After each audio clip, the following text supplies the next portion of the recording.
Welcome to our channel. Today we how to activate Crunchyroll Premium on Smart TV. Quick setup step by step clearly. To activate Crunchyroll Premium on your Smart TV, start by turning on your television. Make sure your Smart TV is connected to the internet. Locate the App Store on your Smart TV. Search for the Crunchyroll app within the store. Download and install the Crunchyroll app. Once the installation is complete, open the Crunchyroll app. On the app's main screen, look for the option to log in or sign up.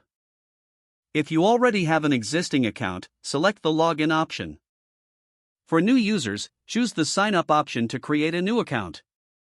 Follow the on-screen prompts to enter your details and set up your account if needed. After logging in, navigate to the settings or account section within the app. Look for the option to activate your premium membership. You may see an activation code displayed on your TV screen. Take note of this code, as you will need it for the next step. Using a computer or smartphone, visit the Crunchyroll website. Log into your account using the same credentials you used on your TV.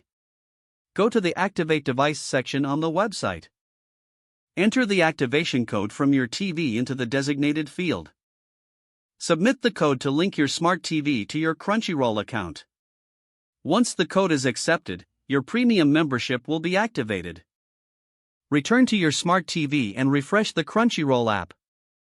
You should now have access to all Crunchyroll premium content. Enjoy your anime streaming experience. If the page does not load, refresh the browser or try again in a private or incognito window. Make sure you are using the correct email address, then retype it carefully to avoid small typos.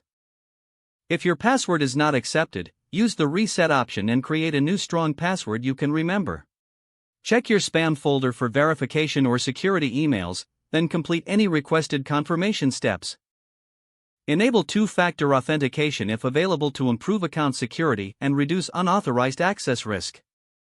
Don't forget to like this video and subscribe to our channel for more step-by-step tech guides.